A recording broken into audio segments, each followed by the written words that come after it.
Welcome to Korean True Crime, with me, your host, Mimi Mizuko.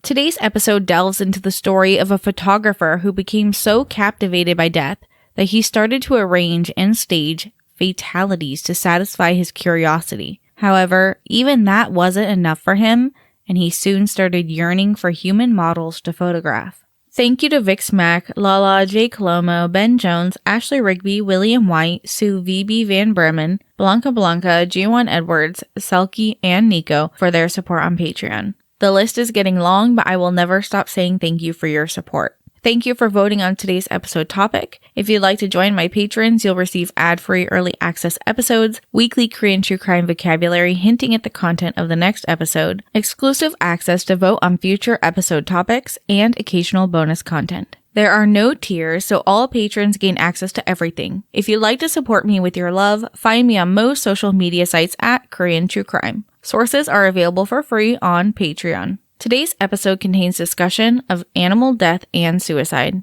Viewer discretion is advised.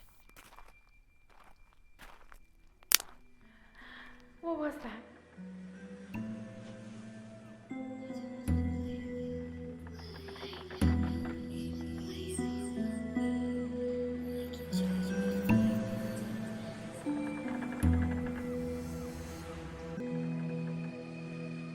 Photographs have the power to capture moments and freeze them in time, allowing us to reflect on the past and remember what has been lost. When it comes to death, photographs can serve as a testament to the reality of mortality and the fragility of life. They can be haunting, beautiful, and thought-provoking all at once, exploring themes of loss, grief, and memory. For some, we have a picture of our birth, our first steps, first day of school, our graduation, wedding, and ultrasounds. A life cycle of photographs. But while once common, rarely do we photograph death. Instead, we place our most beautiful pictures of our loved ones at their funeral to remember them as they were alive. Often, we wish to forget that it ever occurred to someone we love. We remember their lives through their photographs. Open casket funerals are our last witness to the physical body of the person we loved. In traditional Korean death rites, the body of the deceased is kept at the house with the family for several days up to a week. After the burial of the deceased in a burial mound, depending on the beliefs of the family, a mudang or Korean shaman may perform rituals to ward off evil spirits, or a geomancer may join the eldest son to the grave.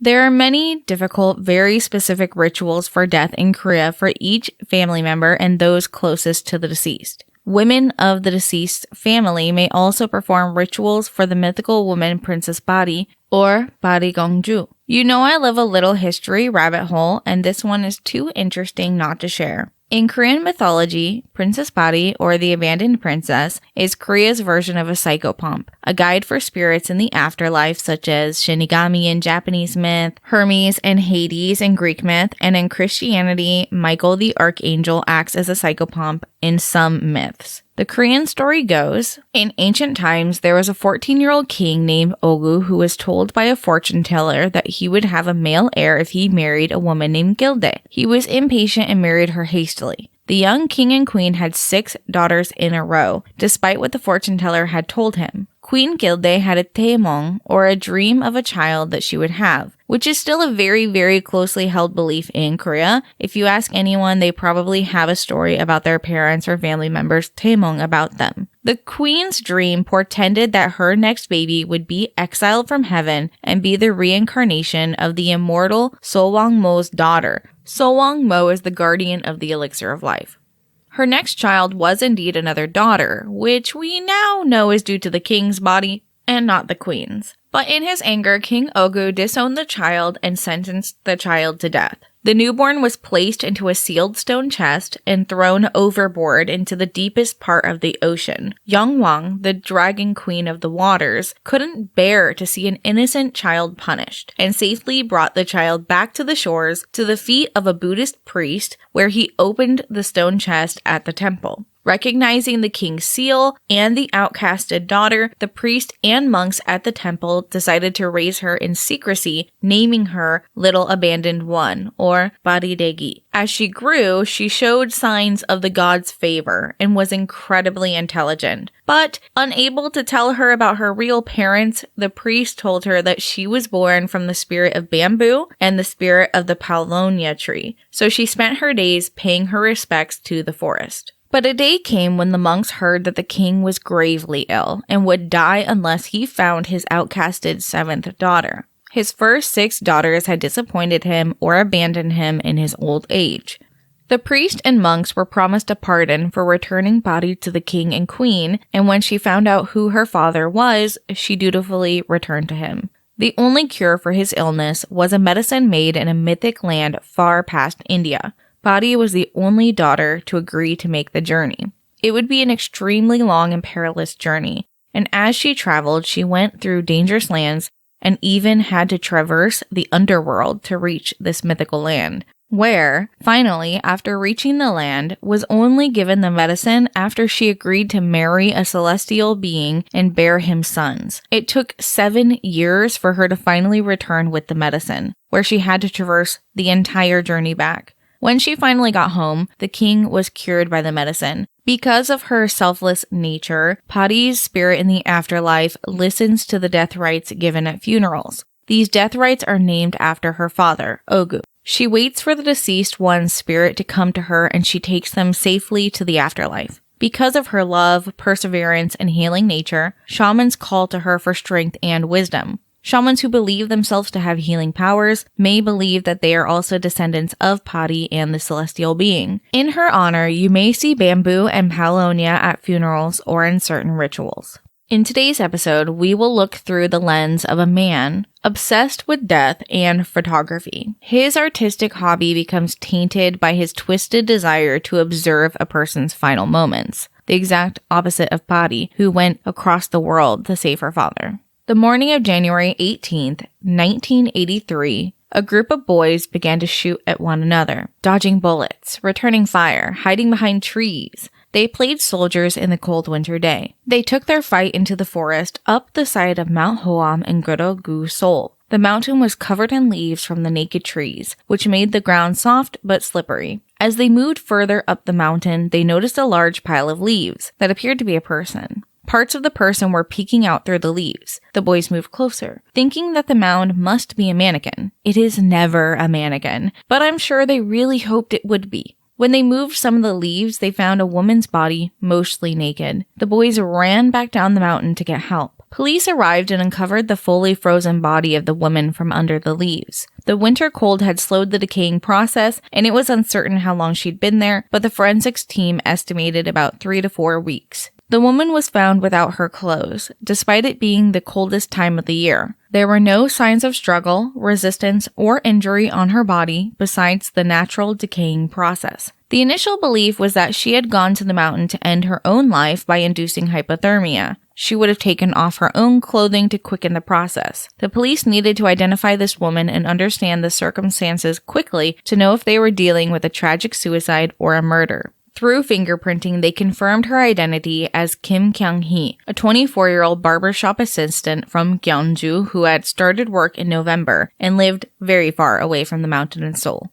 Lead investigator Kim Won-bae tried to trace her movements, but there was limited information available. The woman was found at a location more than 4 hours away from her home, and the investigators couldn't find any reason for her to be so far away. The mountain where she was found was not a significant or well-known location, and if she had intended to end her life, there were more accessible forests and mountains closer to her home. Although it's a very distressing subject, it's important for the investigators to determine why she chose this specific mountain. They continued their investigation with the direction of the chief to use profiling techniques, which had only been established formally in police investigative work since roughly the mid to late 70s. They believed the woman was murdered despite the lack of signs of resistance. Although she may have removed her clothing to induce hypothermia, she did not show any signs of hypothermia prior to her death that could be indicative of an accidental death or a suicide. The investigators used profiling techniques to study the people who had interacted with her at her job, leading to hundreds of interviews. One man stood out amongst the rest, Dong-sik. The owner of the barbershop she worked at described him as their most peculiar customer, as he consistently tried to be excessively friendly with Kim Kyung-hee and visited her very frequently, always bragging about being a big-time photographer. The police obtained his information from the barbershop owner and visited Dong-sik's house. The officers asked him plainly if he knew Kim Kyung-hee, and he calmly answered, "Yes, I know her. I'm a regular of hers." They asked him about himself and discovered that he worked as a boiler plumber technician and was indeed an amateur photographer. The officers asked if they could see some of his pictures, to which he was very glad to oblige. They were also granted access to his home. He showed them over 100 pictures that he already had on display. He laid them out proudly and talked about each photograph's inspiration. He was a very unusual photographer, though, to say the least. Specifically, his photographs were mainly of nude women in bizarre poses. Most of the photographs were of women masquerading as corpses. They showed women staged to appear dead or dying with stab wounds, blood, staged suicide like hanging themselves, or other grotesque poses. The two officers looked through each photo, puzzled by the snuff-like quality of them, concerned that these were not fake photographs, but instead the trophies of a deranged serial killer. Of the two officers was actually an experienced investigator, Captain Saw, who never took his eye off Dong-sik for a moment. Even when he leaned back against the wooden wall and pushed a singular photo behind his back into a space in the wall that was covered by a wooden gate, the captain demanded to see what Dong-sik had hidden, and through methods we don't know, was given access to the photograph. Of course, this part of Captain Saw's recollection is vague. If the officers waited until being invited in, there most likely wasn't a warrant issued for them to search the home. So this would probably fall under illegal seizure if the photograph wasn't handed over willingly, which most likely it wasn't because of the incriminating nature of it. The captain retrieved the photograph from the wall, and it depicted a woman wearing a gray skirt and brown knee-high boots lying on a bed of fallen leaves. Her face was covered in the photo with a white cloth. The officer questioned Dong-sik about this particular photo and why he was hiding it, to which he quickly answered that he had hired models to take pictures for his ongoing photography project about life and death. They continued questioning him, why this specific photo though? Why would you try to hide this one? And he insisted that he absolutely hated this photo and he wasn't proud of it, so he didn't want it to be with his other works. But the officer had already immediately recognized the gray skirt and brown boots as the clothing that Kyung-hee was wearing the day of her disappearance. At this point, they hadn't mentioned that Kyung-hee had died, so the conversation was still relatively casual. The officer asked if the model was Kyung-hee in the photo, and Dong-sik calmly said, "Yes, it's her in the photo." He said that he was a regular customer and that he had asked her to be a model of his. The officers took the photo as evidence that Dong-sik was with her when she was on the mountain in the same clothing, perhaps on the day that she disappeared. This photograph was what they needed to connect him to her death, and they arrested him. Dong-sik's record preceded him. He had 4 prior convictions for special theft. Special theft is specifically theft with a weapon or breaking into a home to commit theft. This is typically referred to as burglary or armed theft in America. Who was this man that they had in their interrogation room, though? They had a woman who had died suspiciously on the mountain, unburied and undressed, and a photographer who was willingly and pridefully showing photographs to the officers that suggested many more victims. Dong-sik was born in 1940 in Daegu and lost both of his parents at the age of 6. He moved into a bad situation in his uncle's house and lived there until he turned 14, when he dropped out of school to move to Seoul to begin making money. He worked as a scavenger, or a nangmajui, for 15 years. This profession exists to this day and is also known as a rag picker, although this is now a derogatory term. Historically in Korea, this job is done by people in extreme poverty during the Japanese colonial era in the 1920s onward. People working as scavengers would carry large baskets or carts and collect rags, metal scraps, cardboard, or waste paper.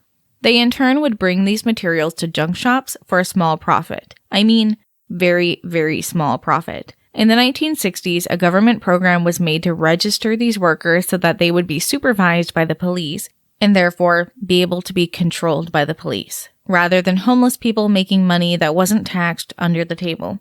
This job actually still exists to this day, but the older people working these jobs are called people who pick up waste paper.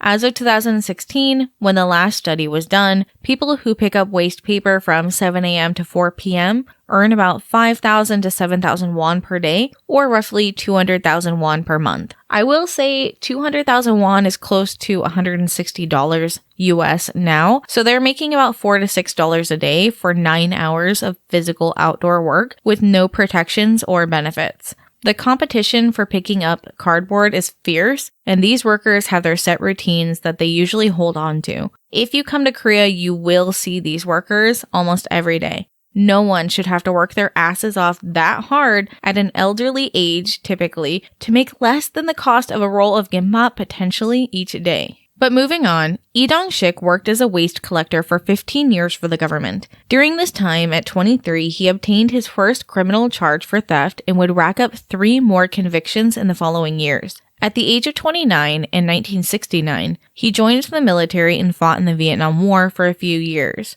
but the details of his deployment are a mystery. He embellishes his importance and duties often.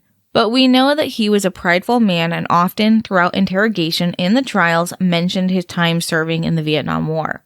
When he spoke to the investigation team, he pulled out his keyring and showed them a shriveled leather piece on it. He grinned ear to ear and announced it was a human ear that he had taken in the Vietnam War. He said that it was because of this he was able to survive. He returned from duty in the Vietnam War during its final year of 1975 with a bit more financial stability in his life, and he had been able to break out of the cycle of poverty he was stuck in prior to his service. He had some savings and was able to explore his interests, and it was at an art exhibit that he stumbled upon his true calling. He was inspired by the works of an unknown photographer, and his love for photography was born. He met a woman shortly after, and the two of them got married in 1975. By his mid-30s in the late 1970s, he had taken the steps to pursue his newfound passion for photography. He submitted his photographs into contests and won his first award for a picture of a chicken slowly dying by bleeding out. This sets the tone for the rest of his photography, which was described as bizarre and shocking.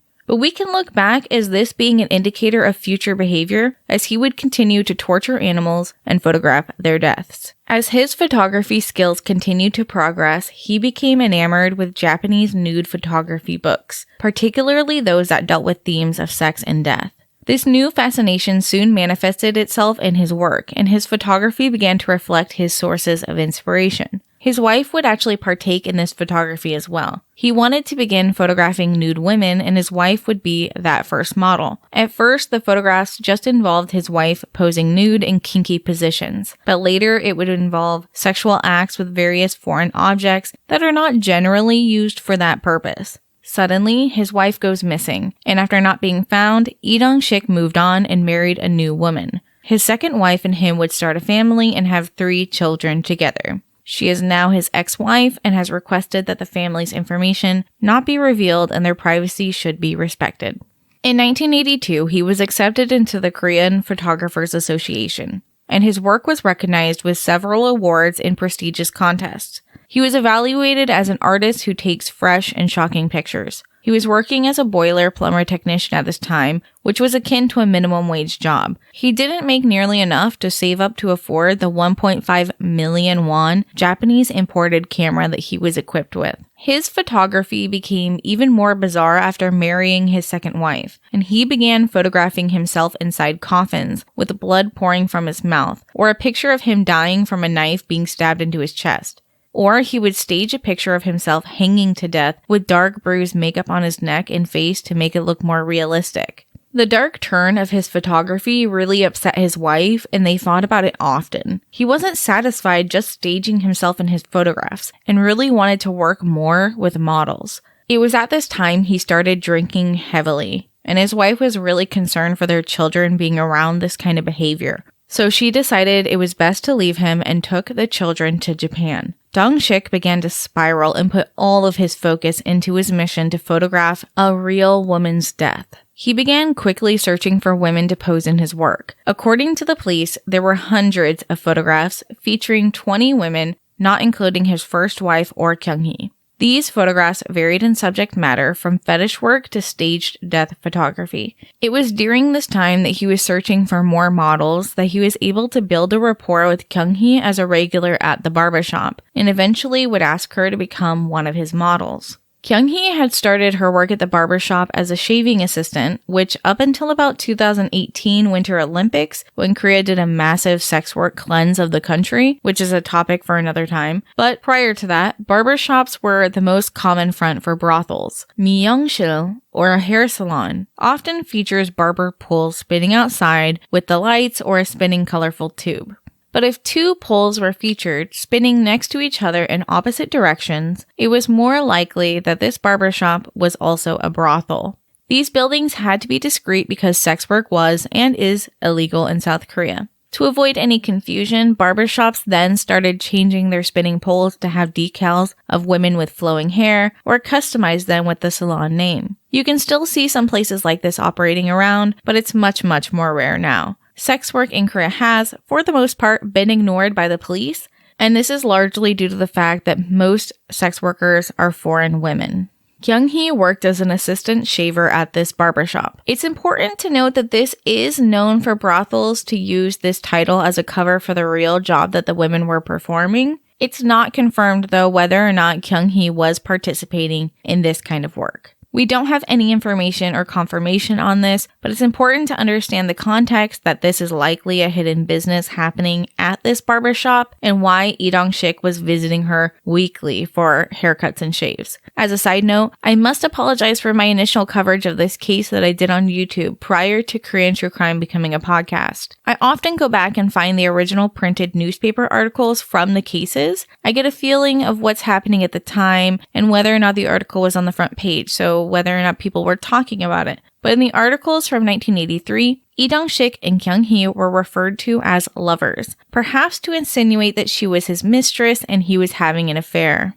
But also, it is possible that they also couldn't confirm whether or not she indeed was a sex worker at the barbershop, so they just called them lovers. Rumors stemming from this bled into other articles written online and in journals and other true crime programs, which led to the development that the two were in a secret relationship. This is completely false. She had only known Dong-sik for 3 weeks since he began visiting her at the barbershop, but he had gone to the barbershop prior to her working there. On December 13th, 1982, Dong-sik visited Kyung-hee again at the barbershop, this time with the promise of making her a real model with the potential to become rich and famous. He told her, "You have a beautiful body. I want you to be a nude model for me. If you succeed as a model, you will be rich. Come and take some pictures tomorrow and I'll pay you." He eventually coaxed her into agreeing, and they decided where they would meet the next day.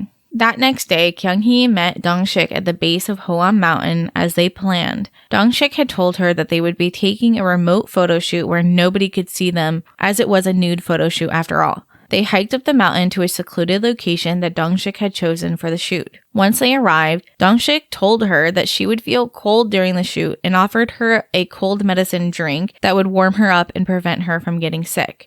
Kyung-hee, trusting Dong-sik, quickly drank the medicine despite it having an unpleasant taste. In interrogation, Dong-sik mentioned that he had purchased the medicine drink at a store nearby with Kyung-hee so that she would trust him when he gave it to her, but that he'd switched it out with a bottle he brought from home, which contained poison. Dong-sik posed Kyung-hee on a pile of leaves and began taking photos of her as soon as the poison took effect. He took a total of 21 photos. The first 16 showing Kyung-hee starting to feel the effects of the poison, and the last 5 after she had passed away. The high dose of poison in the drink caused her death within minutes of ingestion. After her death, Dong-sik took a few more photos, posed her body, covered it with leaves, and disposed her clothes and shoes far away. Then he left her there without a second thought. Dong-sik admitted that he wanted to recreate the dramatic scene of Death of a Soldier by Robert Capa, who photographed a dying soldier in Spain. Dong-sik was confident in interrogation that he could talk his way out of his situation when speaking to the police. Initially, he claimed that all of the photographs were staged and fake, including Kyung-hee's, and that she must have killed herself after the photo shoot.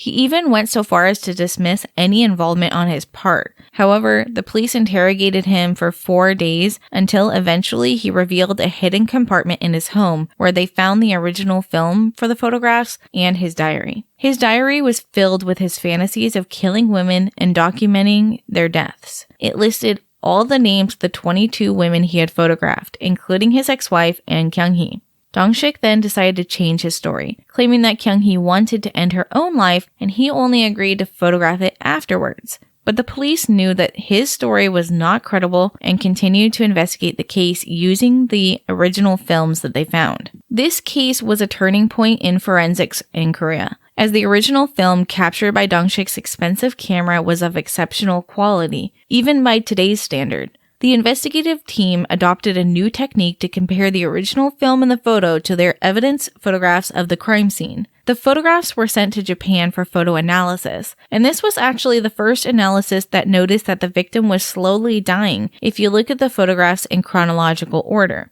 Copies of the film were also sent to Professor Hong Sung-taek from Shingu University, an expert in photography. Professor Hong and a colleague, Kim Moon-hwan, magnified the photo to analyze each detail in the photograph, with help of the forensic team to help them look for signs of vitality. Specifically, they analyzed the woman's body hair. People who are alive react to temperature, such as the freezing temperature that Kyung-hee was in as she laid nude on the ground. The small hairs all over your body should be raised high as the muscles contract in your body to stimuli. This is called piloerection. As they examined each photograph, they were able to document that her body was reacting to stimuli up until the last photos. Each photo was different, meaning that she was still actively responding to stimuli, which would not be the case minutes post-death. As they observed the hair on her body, they witnessed the hair lay flat and remain motionless in the last photographs. They could observe that she had passed away. During the investigation, the police also discovered the poison Kyung-hee had ingested was industrial-strength cyanide, which Dong-sik had access to as a boiler plumber technician. As all of the evidence was being gathered and presented to Dong-sik, he realized that he had been caught. He maintained that he was not a psychopath despite being considered one by many. He insisted that he was merely an artist caught in his art. "The way a human dies is art. I've always longed for this," he said. But Dong-sik was the first to spread the rumors that him and Kyung-hee were lovers. This is where the false information began, and it wasn't until much later that those who knew her were able to clarify that no, she was not in a relationship with him. He told investigators that they were lovers, and she had threatened to tell his wife. I believe that this effort was made to seem like he was a man murdering his girlfriend, to take the heat off of the other women detailed in his journal, and away from his missing ex-wife. Meanwhile, his missing ex-wife's family came to the investigative team and told them that someone had handed over a picture of the missing ex-wife wearing a kimono. The investigative team insisted that there was no evidence linking him to her disappearance, despite really not doing any investigative work into it. Detectives demanded to know from Dong-sik where his ex-wife was, and allegedly he told them where he buried her. They excavated the area and found nothing, and that was the only answer they gave to the ex-wife's family. The president at the time was military dictator Chung Do-won, who was really concerned about foreign media catching wind of a serial killer. Korea was just about to host the Summer Olympics in 1988, and he decided that a serial killer would be way too embarrassing to their country for tourists coming. The police were pressured to cover up the case quickly and just send him to trial. Dong-sik was executed at the Seoul Detention Center 4 years later after he converted to Catholicism and was renamed Paul. That was it. There is no justice, no investigation into the other 20 women, and the case was never revisited. The most heinous injustice in this case was the media's handling of it. Kyung-hee's final moments, captured in photographs, were displayed for all to see in newspapers and magazines. Despite them not publishing her nude photographs, having the images on the front page at all is still deeply disrespectful. Meanwhile, photographs taken by Lee Dong-sik were being sold at auctions in Japan and France following his execution, some of which could be literal snuff photographs. This perpetuates the trauma suffered by Kyung-hee's family and friends. I find it disheartening that my cases so often end in disappointment due to the way that they're handled. There seems to be a lack of empathy for the victims and very little effort made to seek justice for them. This was especially evident in the media's treatment of Kyung-hee, who is portrayed as just a sex worker, rather than a human being deserving of dignity. The media's insensitivity to show images of her in her final moments is a testament to how people's thirst for sensationalism can override their compassion for others. With that being said, I hope you did enjoy today's episode topic. If you would like to vote on future episode topics, you can join Korean True Crime on Patreon today. Thank you for listening to Korean True Crime. If you'd like to hear more, follow the show wherever you're listening and be sure to leave me a review. If you'd like to send feedback, find me on all social media sites at Korean True Crime. 다음에 또 봐요. See you next time.